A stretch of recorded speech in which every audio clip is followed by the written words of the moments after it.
Whether you're joining one of our events for the first time or if you're a seasoned regular, welcome to the Developer Marketing Summit. We have an incredible selection of innovative content lined up for you today, but before we dive in, I just want to say a huge thank you to our sponsors, speakers and you, our lovely audience, for joining us. From wherever in the world you are watching, we're sure you'll enjoy today's talks. To get the most out of these sessions, please make sure you're asking your questions in the comment section for our speakers to answer. Each of today's sessions recordings will be uploaded into our on-demand content library, which you can access with a DMA Pro membership. As some of you may already know, Developer Marketing Alliance has now launched as its very own community. I'll be sharing the links to check out our new membership and Slack community, so be sure to keep an eye on the chat. With all this to look forward to, let's get started.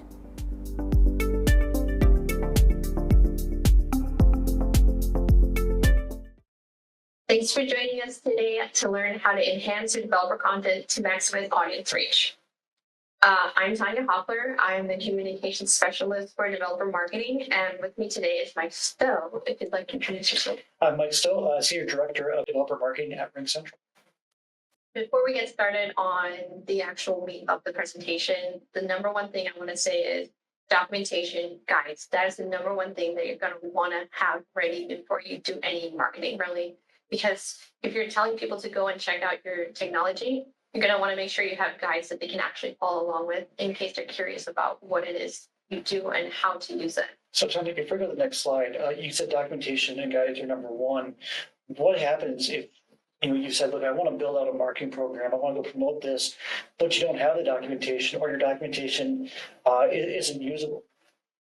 Well, that's where you'll just end up giving people a bad experience, because if they get stuck on something, like they start playing around with your technology and they get stuck and there's no guide that they can use to really understand how to get further, they're just gonna be done and they're gonna move on to something else. So what you're saying is essentially that, one, you'll get a bad experience. Number two, you're not just wasting your marketing dollars, you're actually spending marketing dollars to drive them to your competitors. And this is one thing I think is really important with the developer audience. And Tanya has so many great examples of how to engage them, but it all comes down to you have to have a product that they want to use. And developers are going to see past the marketing. So you can do all the marketing efforts, but again, it all starts with having something that is usable, something that's going to create a good developer experience, and something's going to solve a tangible problem for your developers. So Tanya, I love that you called this out as number one, because without this, everything from this point that you do doesn't really help drive benefit. Now, that doesn't mean that if you're not there, you can't raise awareness, but it does mean that you have to be cognizant of where you are in your community. And Tanya, I think you're going to talk about that. Like, you might be jumping the gun here. But also that you have to be transparent with your developers, saying, we're not there yet. This is a work in progress, and we want your help to get there. Which leads me to the first thing that I want to share besides that, the documentation. And I wanted to steal a quote from Mary Thankball, where she said, "Developer relations, and more broadly, how we engage and build culture in communities, is a remarkably nuanced, complex, and context-specific discipline. There simply isn't a one-shot recipe that works well for everyone." So as we go over the things that we found have worked for us, it's just a guideline. It doesn't mean necessarily it's going to work for you. What is number one is make sure to look at your community and see what will work for them and where they are. So when we say everybody's different, and Tanya, this is a great slide from Deborah. Even if you look at different developer audiences, each developer marketing program defines their audience and segments their audience different ways. So you can look at, say, we segment it based on, are they a professional developer versus a hobbyist? Are they a professional developer versus what's referred to as a citizen developer, or marketer or salesperson who maybe dabbles with code or is using a no-code, low-code solution? But that gets down to vertical. Are they a cloud-native developer versus a enterprise or on-premise or integration developer? Geography. There's all these different aspects that go into building out your program. And the key with marketing is, if you don't know who you're marketing to, if you don't know who you're speaking to, it doesn't really matter what you do, because you're not really tailoring to their needs. So before you go too far down the rabbit hole, understand who are your developers and what type of segmentation makes sense for your organization. Likewise, if you look at programming languages, look at where the investment is that you want to make. First of all, what programming languages are developers in your community utilizing? For example, if you're in machine learning, you might be looking at Python. If you're in web development, you're probably looking at PHP. If you're in mobile application development, iOS or Java for Android, desktop, C# or .NET, and of course Java. Again, this goes on and on depending on your unique needs. So again, don't just look at what's popular. Look at what is your community using, what are their needs, and also look at where the trend's going within your community, because you may see that, hey, there's new emerging technology. I'll pick on Ruby, really. Ruby with Rails shot very quickly. And you jumped on the Rails trains, and this is great. It also declined just as quickly. If you look at this chart, you can see, in Q1 2020, it was number 11. I'm pretty sure it was a lot higher than that. I think it actually got to number 8, and now it's down to number 13. So again, keep an eye on trends, but understand different programming languages for different jobs. So as Mike mentioned, everybody's different. That's really where the first thing you're going to want to do is really just listen. Go to where your community is. That's going to be whether it's GitHub, Stack Overflow, anything, and listen. Just see what are they doing? What are they working on? Where do they want it to head? And then really just listen, and it'll help you guide you along the way that you need to go. And Tanya, really quickly, let's have a brand new startup. Or just have a few customers, and I don't have a strong developer program. Where do I find my community? How do I engage with the community? Well, where are they? A good place to start, really, I would say, is social media. There's a good, just see people are talking about the things that you're working on. Look at the hashtags, things like that. Just kind of search the keywords for the things that you're working on. GitHub, forums, Stack Overflow, many other places as well. And ask your developer friends, be like, where should I go to find people that are talking about stuff like this? And not just developers, developer relations people as well, because they absolutely love looking for trends and finding all these places. And keep in mind that even if you're a brand new startup, if you have customers or beta testers, you have a community. Engage the people using your product, engage the developers that are using similar technologies or using your technology, and let them, as Tony said, let them advise you. They're going to know the space much better than you, and be able to provide invaluable insights in terms of how to best engage with them and others like them. Now, how to reach your audience. For me, there's really 4 key things that I focus on when trying to reach people. It's events, blogs and webinars, social, and then community.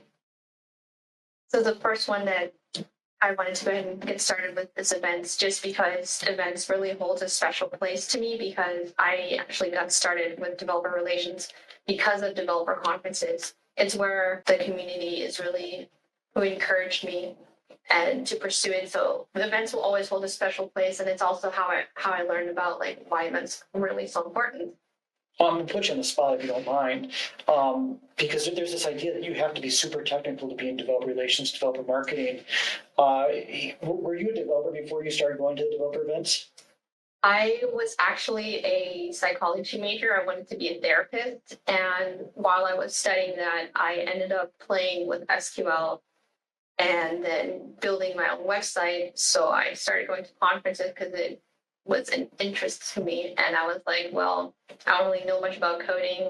Why am I going here? No one's going to want to talk to me. And then literally even the speakers would come up and have a conversation with me, even though I was such a beginner at coding, and just encouraged me to just keep pursuing it.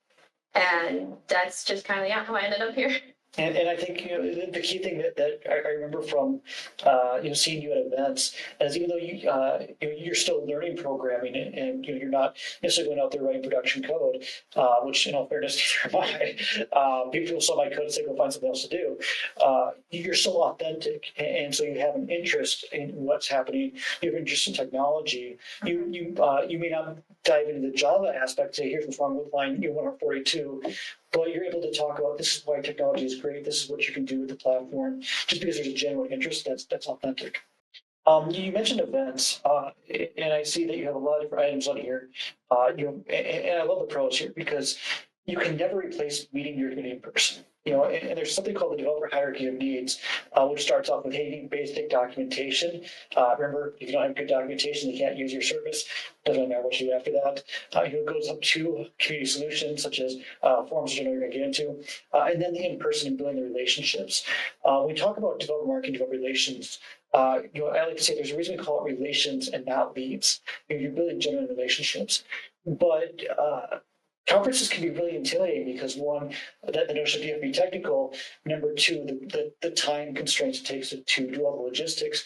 And number three is the cost. Some of these conferences, you're looking at $25,000 to $75,000 to sponsor an event the size of AWS reInvent.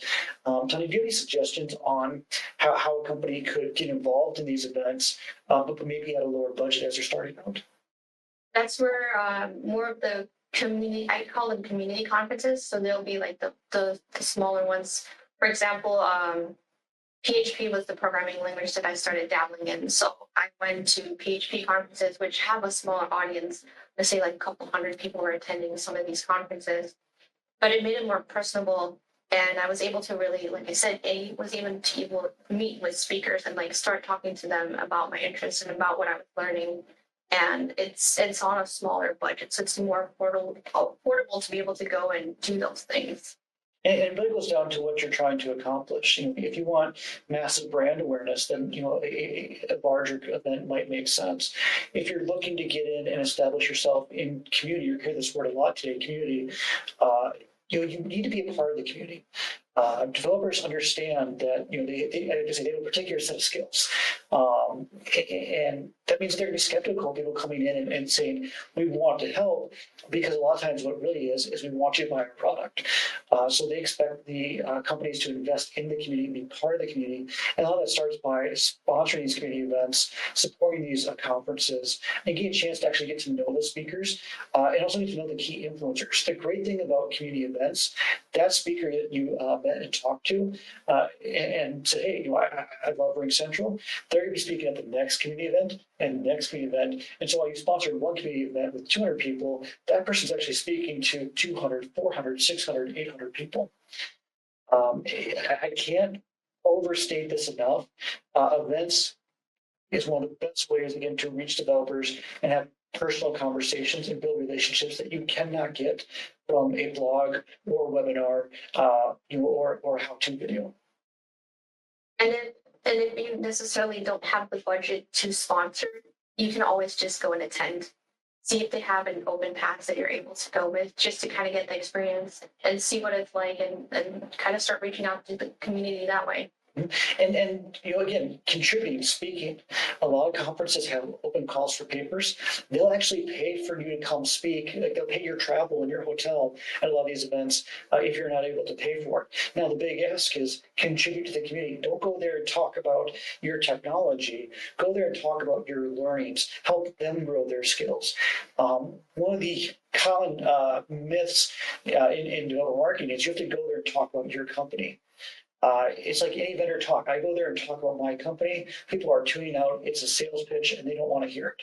We go there, we talk about APIs, and they're like, wait, how'd you do this? Well, we did this for our artificial intelligence API. Wait, you have an artificial intelligence API.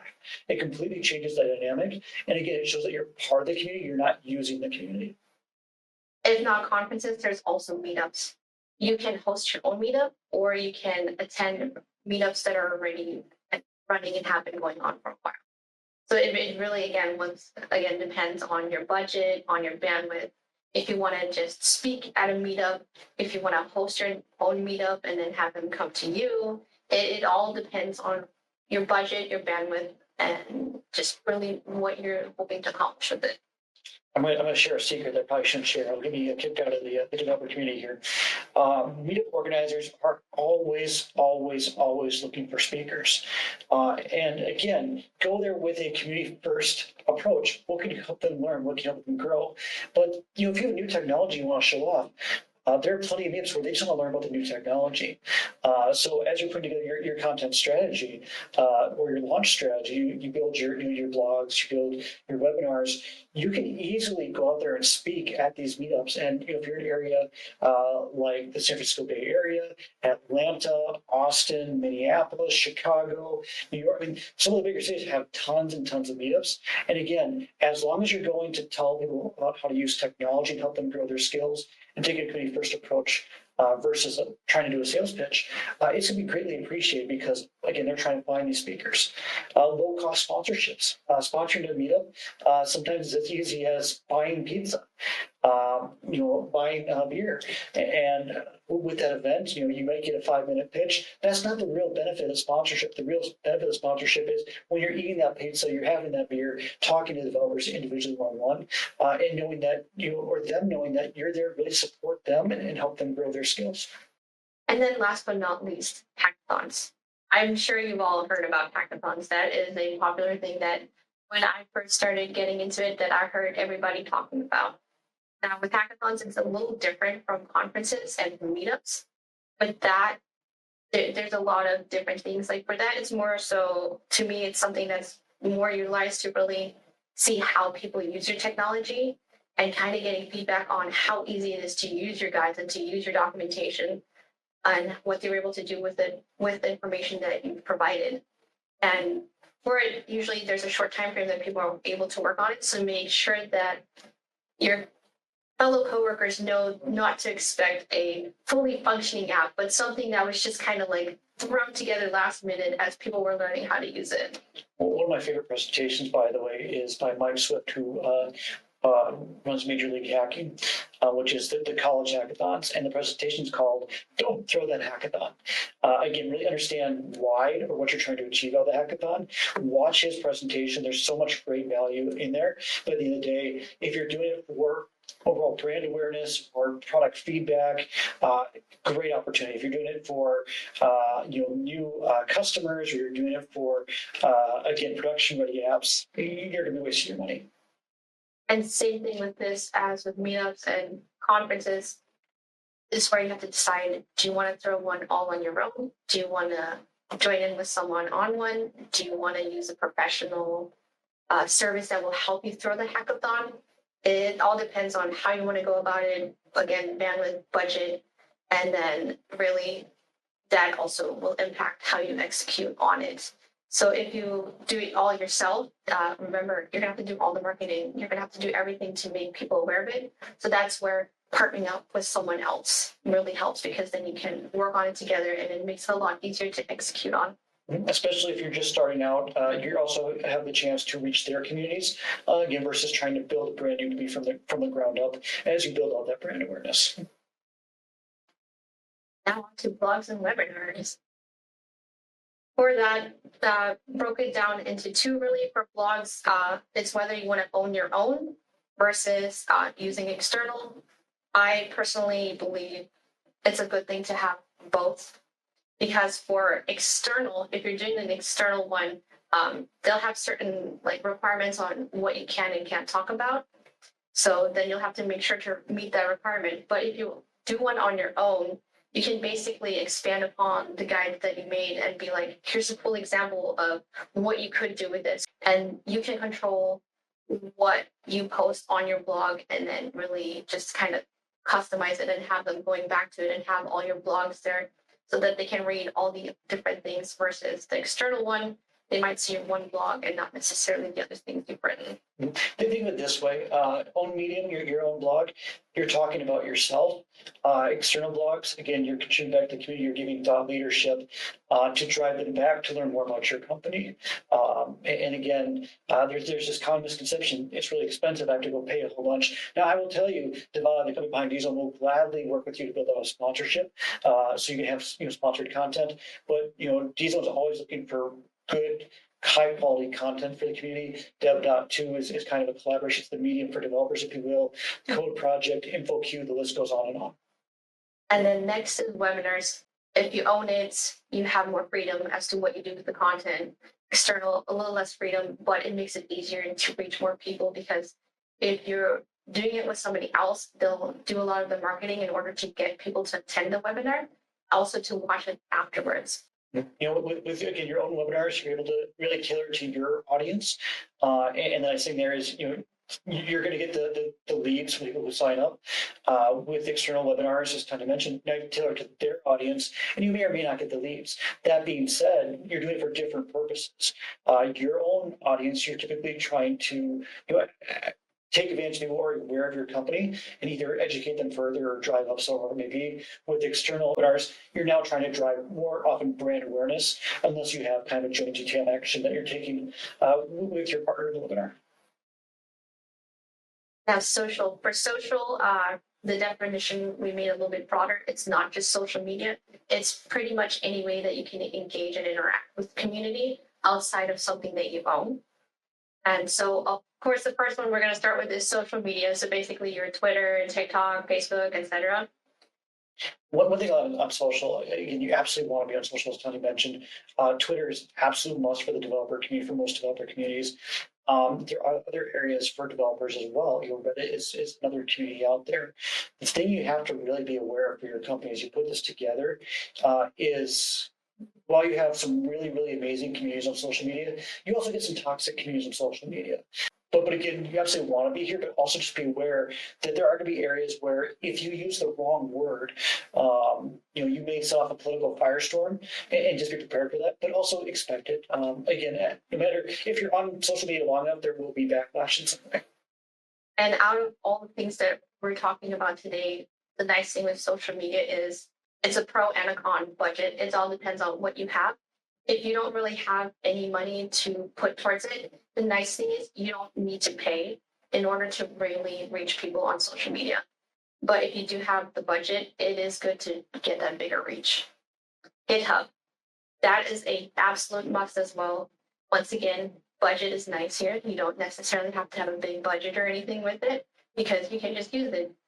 And it's all the developers are there. So if you want to reach the community, that is like one of the first places I would recommend going to, and then putting your code on there for them to be able to see it. And that doesn't also mean that you're putting your own project code out there. For example, if you're a cloud hosting provider, you may not have code that you're going to say, hey, this is how we built our cloud hosting system, but chances are you're integrating with other partners and you're supporting the open source community. And it's so critical, absolutely critical, to be involved in and support the open source community. So if you have an integration with WordPress, for example, to optimize WordPress for your cloud hosting solution, having that on GitHub, or other WordPress tools that can be used as really a way to drive awareness.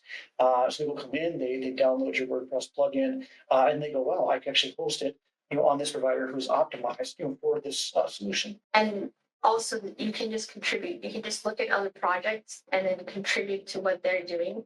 And last but not least, Stack Overflow. That is the place where a lot of developers go just to ask questions, whether it's in general about a specific company and how to do something. It's just the place to go if you have any questions regarding code or anything. Stack Overflow is probably the most active and well-known developer site, but just be aware, that this is an open community. Anyone can ask questions. They're going to highlight your product issues. That's okay. Don't get defensive. Your goal here is to help them, learn from them, and grow your reputation with the community. And I will tell you, it's much better to say, you know what, you're right. This is something that we need to work on and improve, than get defensive when it's no issue. The other thing to be aware of, if you're not active on Stack Overflow, especially on questions about your company, your competitors will be active on Stack Overflow and driving people who are having issues with your product to their products. So again, Stack Overflow is a place you want to be active on. And you want to make sure, again, that you're being a good steward and supporting the community, and also being honest and transparent with the community. Last but not least is community. So you are doing all these things externally, but you want to also have a place for your community to easily be able to reach you on your space. So for example, having your own forum, the nice thing about that is you're able to control it a bit more and really monitor the questions that people are asking, and then collect the data, see what are the common questions that people are asking, and then create an FAQ from that you can also post on there so that they don't have to ask the question again. And they can just go to the FAQ and be like, this is a common question. With your forum, the great thing is it's a safe harbor. Your competitors aren't going to be on your forum answering questions, or if they try to, you can at least control that. If there's things where you get a troll or something to be negative, again, you can control that. But to put one of my favorite movies, with great power comes great responsibility, and that means your developers, your customers are going to expect you to be responsive and to help guide them through your forum. So if you create a forum, but you're not actively supporting them, you're not engaging them, you're actually hurting yourself, because what you're saying is, we create the space, but we can't spend time to invest in helping you. As Mike said, make sure that when you create this, that you have the bandwidth, that you have someone who's able to monitor and answer questions. Last but not least, gamification, one of my favorites because I enjoy gaming. So with this, the fun thing is you're creating a space for people and making it fun for them to learn about your technology. And you can do that in many different ways. Personally, I enjoy using Inclusive. They make it very simple for me to create different challenges to have people learn about the APIs. And I do it in a fun way where I did something where I was like, this is the zombie apocalypse. How are you going to use this API to rescue yourself? So it's just really making it fun for people to learn about the things that you do. Our goal here is to build relationships. Leads are great because you get the lead and it's like, oh, hey, I got this. I can reach out to them. Maybe I got a sale. That's it. But I like to say that a lead is someone you want to do something. When you build a relationship, that person wants to do things for you. And that's really what the entire goal of developer marketing, developer relations is to build strong symbiotic relationships with the community where we're all supporting each other. And you might have noticed strategy being a pro and a con. That's on there because as you're building it out, you want to plan out what is the best way to gamify it for your community. What is something that would really make them happy and how would it best be for them? But while you have created that strategy, things can come up where in the future, like it's going to evolve, things are going to change. And you're going to have to make sure to be on that and continuously change your strategy and change the way you're doing things in order to keep them interested. Again, this community is all about trust. And this is probably not what you were expecting when you got to talk about enhancing your dev content reach. You're probably thinking, man, we're going to talk about SEO, we're going to talk about SEM, we're going to talk about, hashtags and social diving into that. But the reality is that every community is very, very different. And so for us to say, we can give you best practices in SEO, we can give you best practices in SEM, we can talk about hashtags that work for us. You have to find what works for you. The key thing though is as you go to market, as you launch new products or launch new initiatives, it's taking a multifaceted approach where again, you're going after events and being in person, and getting real conversations and real feedback from individuals that you're active on. Blogs and webinars or online channels, that you're active in terms of GitHub or whether it's Twitter or TikTok, wherever the social channels make sense for your community, because at the end of the day, the community is going to be the one that amplifies your messaging. In fact, they're not just going to amplify your messaging, they're going to validate your messaging and then amplify it. And that's where you're going to really maximize your dev content and your dev reach. And with that, that is the end of the presentation. So thank you for joining us.